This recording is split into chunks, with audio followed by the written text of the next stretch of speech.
Good morning. Today I'm looking at the beautiful story contained in John chapter 21 when the Lord Jesus appears in his resurrected form on the lakeside up in Galilee.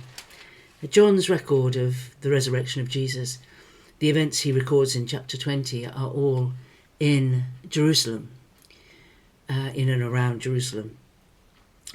And it feels at the end of chapter 20 as if he's concluded his gospel, because he writes, "Now Jesus did many other things in the presence of the disciples which are not written in this book. But these are written that you may believe that Jesus is the Christ, the Son of God, and that believing you may have life in his name." John had a specific purpose for writing his gospel. It wasn't to record everything that Jesus did. It wasn't to record everything that had been omitted from the already existing gospels written by the other three gospel writers, as John wrote much later than they did. No, John wanted to offer proof through signs and through things that Jesus did. He wanted to put an account together that would show that Jesus was the source of everything we need for life. He's the light, the bread, the water, the truth, the way, the life. And his conclusion of the appearance of Jesus to Thomas is so profound that it feels like he ends it there saying, well, there you are. Even Thomas, who had healthy doubts, one might say, of this incredible, strange, amazing thing that everyone said had happened, is proven wrong by the all-knowing Lord Jesus when he comes and he acknowledges that Jesus is my Lord and my God. And for John, this is the proof. The proof is there. And John's gospel is a beautiful gospel to read. It's full of the most moving stories. And then you almost feel he'd finished it and then he thought, oh, I remember.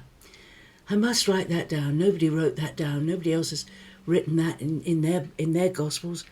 No, but I can almost imagine him saying to those around him, you know what, I remember after all that happened, some of us, we'd gone back to Galilee. They all, most of them came from Galilee. Their home was Galilee. Peter, James and John and the fishermen, they'd been fishermen on the lake. The lake, which is described here as the Sea of Tiberias, was also the Lake of Tiberias, named after one of the emperors, also called Lake Gennesaret, and the Sea of Galilee. They'd all fished on this, and there they were in this sort of no man's land. Jesus had been resurrected, everyone had seen him, he was appearing occasionally to people, but they hadn't been given their further instructions yet. So Jesus wasn't there, and they couldn't stay permanently in Jerusalem. They didn't have property or places they lived in. They had to go home. And they went home to probably to Capernaum, where Peter lived. And one day they decided to go fishing. And a group of them, Simon, Peter, Thomas, Nathaniel.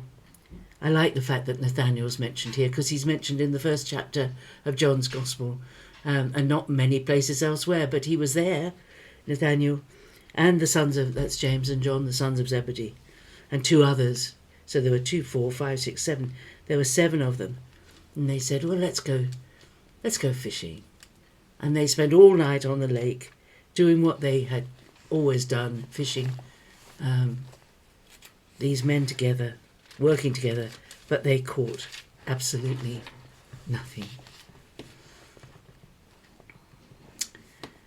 And then you can, I mean, so many people have been lyrical about this story, but it's beautiful. Just as the sun begins to rise and it begins to get lighter, they can just see someone on the shore. And they don't recognize it as Jesus. They can just make out in the early light this figure.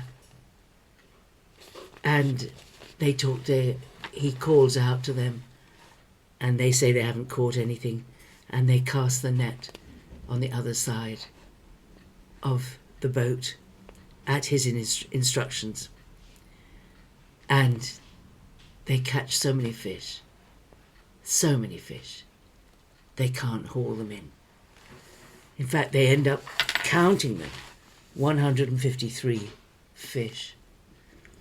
And there's some people who think there must be significance in the number 153, otherwise why would you record 153? Well, there's no obvious significance to this. There's no other biblical verse that refers to 153. There's 153,000 somewhere in the Old Testament, but it's a rounded up number. It's not an exact number. And I think it's simply there to tell us it really happened. This is an eyewitness account. You could almost hear them saying to each other, do you remember when we were on the lakeside? Do you remember? We counted those.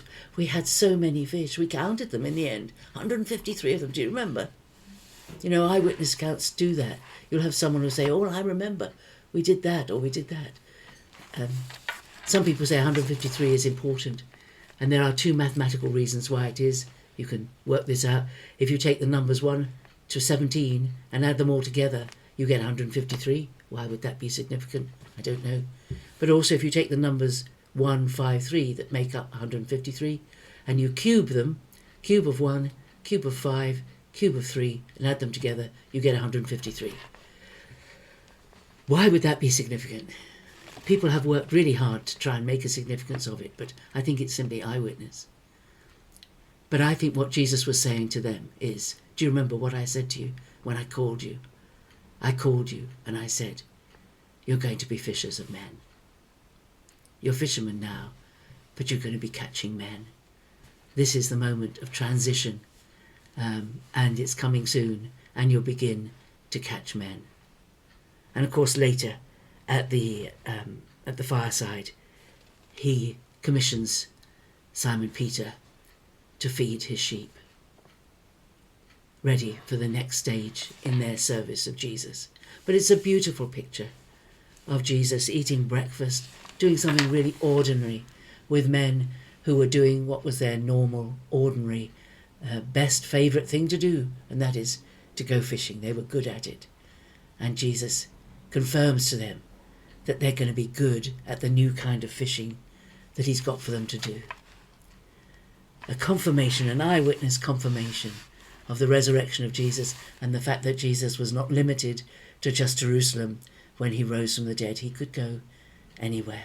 Praise his name. Rejoice in the resurrection today, because he is not dead, he's risen, and he's not just here with me in Somerset in the UK. He is there with you wherever you are. See you tomorrow. Bye-bye.